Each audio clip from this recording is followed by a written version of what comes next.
Okay, a bit of a slow day today, but I thought I might just pull myself out of bed and have a look at this Panasonic RJ-3700 that's come in from my good friend David ZS1DDK over in South Africa.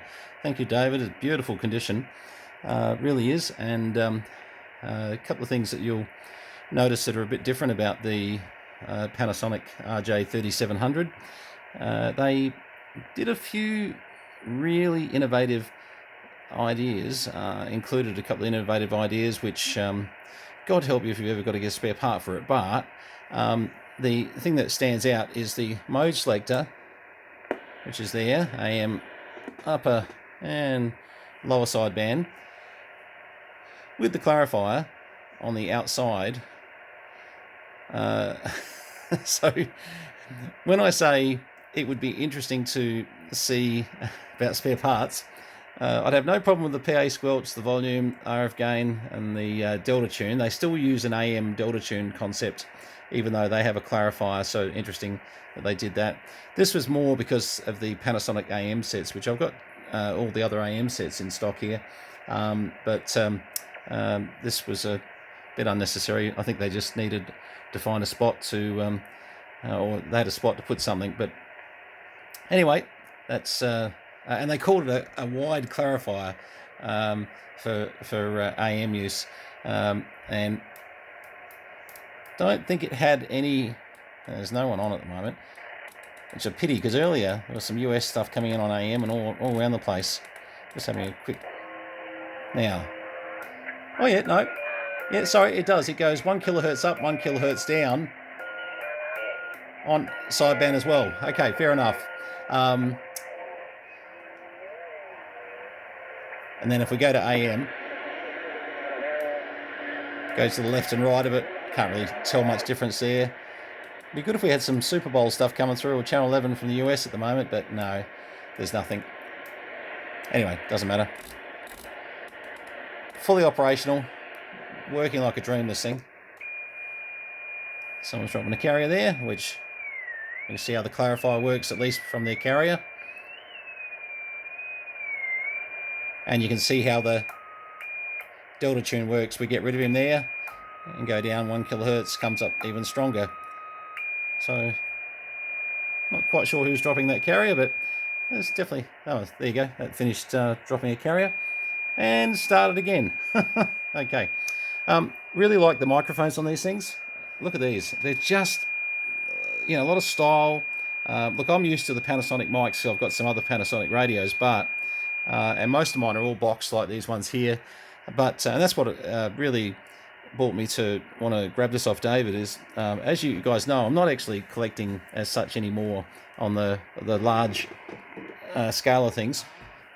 If anything, we're trying to clean a bit of stuff out, but when you've been this dedicated to a brand a little bit like I have with the Panasonic, geez, this light's terrible in here. Sorry, I'm just trying to get a bit better light.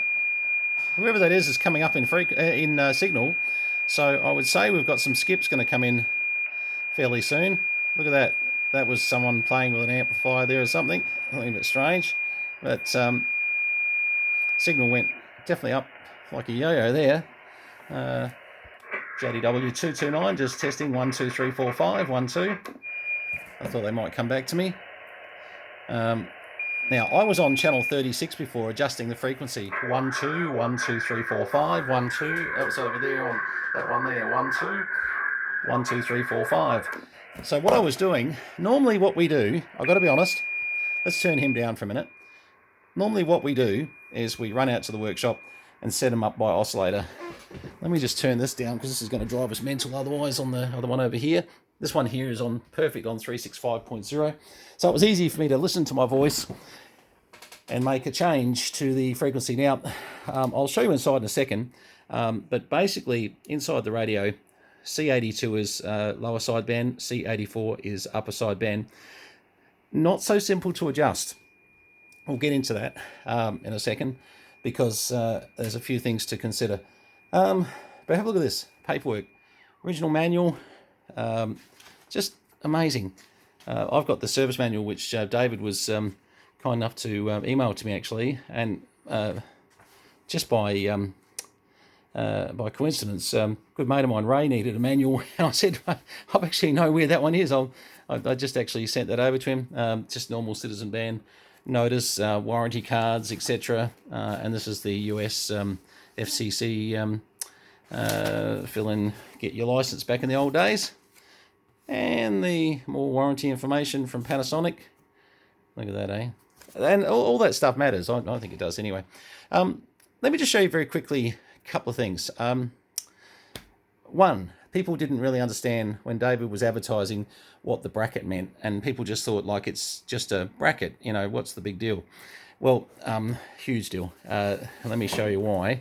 Don't know how well I'm going to be able to do this. You might just have to take my word for something. I'm just going to need my two hands, but I'm going to be pushing buttons on both sides of this, and I'll show you what happens. Just give me a second. So now we have the radio outside of the bracket, and you're starting to see, here's all your power, etc., etc. Antenna pops in, and all happens through this little fella back here. The idea was that you basically could hit those two buttons there and pop the whole thing out, take your radio back inside, you know, with, you know, seconds. Take about a second, you could knock the radio out and just then slide it back in.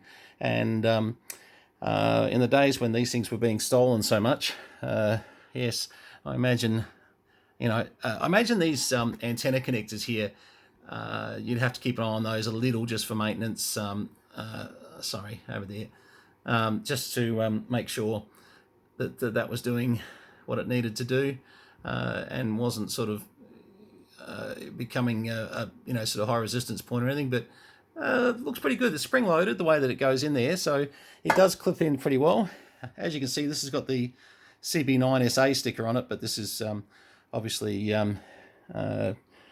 40 channels and not the South African 9 channel. For those of you who've never seen inside a Panasonic radio, I've seen a few because of the AM sets that I own, both base and mobiles, but they are really well built. This is the first RJ-3700 that I've been into, and just so that I give you a bit of a heads up, wrong, don't even think about that screwdriver, sorry, using the right screwdriver, basically there's a capacitor down here that just goes down into that side piece there. That is your lower side band. Down there is your upper side band, and with those two there, if your radio is just slightly off frequency on transmit, these are the two that you can very quickly fix that with. Now, I did it by ear because of the fact that I'm sitting in my Radio Shack of my, you know, my own Radio Shack. I'm not out in the workshop at the moment, and look, I've done enough of them to know that it'll be fine. But I was wrong. Let me show you why. If you don't set your frequency up with the lid sitting pretty much like I've got it right there, and you go in and set up your frequency, when you take that, if you were to do it without that lid on there, and obviously you need to give yourself a bit of space to be able to do the two spots here, and there's also obviously AM calibration, etc. But if you do it without that off, you'll find you're still about 50 hertz off every time. You'll put the cover back on, and the radio varies by about 50 hertz. Now, that's just the cover. Capacitively, it's giving a bit of an issue. So what we do is we put it in place there, tune it here, and then the cover, then we can just bring it forward, and yeah, it absolutely came up perfect. But it did sort of initially annoy me because I took the cover off, just quickly whipped the alignment on the frequency alignment into place and thought, beauty, put the cover back on. Fortunately, didn't put the screws on. I thought, oh, I'll just check it, you know, with the screws out, and thought, look at that. It's definitely still off frequency. So there you go. So that's pretty much it. But look, they are extremely well built. They've really, this is just quality plus. There's a lot of things about, for a late 1970s radio, that this is a level which we didn't really see in. Look, I'm even going to say some of the names like Stoner, SBE, Cobra. Oh, maybe Cobra. Cobra's probably up there, to be fair, in the same vintage. But it really is some beautiful design, very specific to Panasonic. Not the least of which, of course, is this impossible to get, I'm sure, mode switch / clarifier control that sits here. So if you come to me and say, have I got a spare one of these? No. Do I need a spare one of these? No, I hope not. Absolutely not. Okay, so you've seen how the RJ-3700 fits in and out of this case. Don't mind the dust. I haven't had a chance to. It's a very clean radio. It's just sitting around here. It's been in transit, etc. But as you saw, those two little controls on the side, that just pops out in 2 seconds flat, and you can easily have that radio so that you don't need to worry about it being stolen from your car. These days, I don't think too many people are fitting them in their cars anyway. Unfortunately, there's not a lot happening. I was hoping the band might open up a little bit on AM, because the States was coming through before.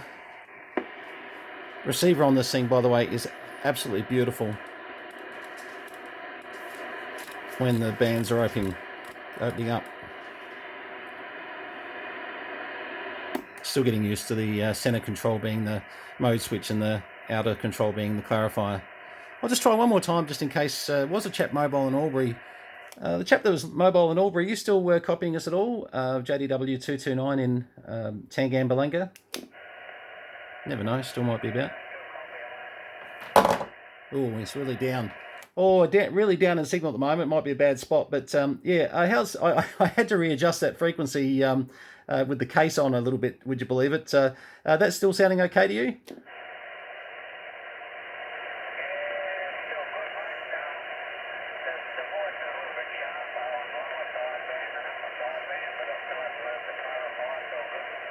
Good on. I've got you a little off. I need to adjust you actually, but that's all right. That's my fault. No, fantastic. Look, thanks very much for that. Have a good day.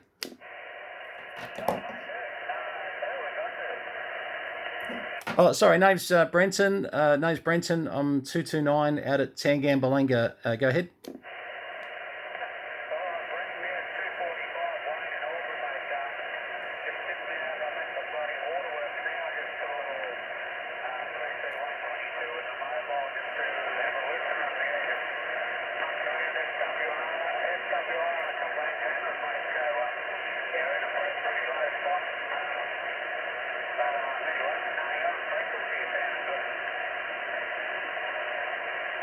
No, that's good, mate. Yeah, look, I might even just put this on the analyzer just to get the finest little adjustment out of it, because I reckon it's still just like 20 hertz off or something stupid. But anyway, all good.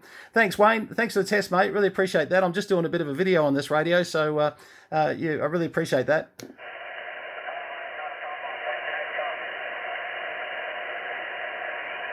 Cheers, buddy. Yeah, unfortunately, he's pretty low down in signal. But he was mobile with a 5-foot whip, so anyway, nice of him to come up and give us a bit of a test. Okay, that's the RJ-3700, and again, thank you, David. This is sort of finishes off my Panasonic collection now. I've pretty much got everything they ever made now, which is good. This was the one that I didn't have, and I've got to be honest, it wasn't easy to find. You know the story that whenever you actually find one of these, 10 more come up 5 minutes later, so it's always the way. All right, thanks very much. I'm going to be resting up the rest of the day. Still having a bit of a hard time at the moment, so to those of you who haven't got back to yet, I know there's a few inquiries that I need to get answered. I'll certainly get onto those as soon as I can. Hopefully tomorrow's a better day. Today's been a little bit of a write-off, although we got this video done, so that's something. Okay, Panasonic RJ-3700.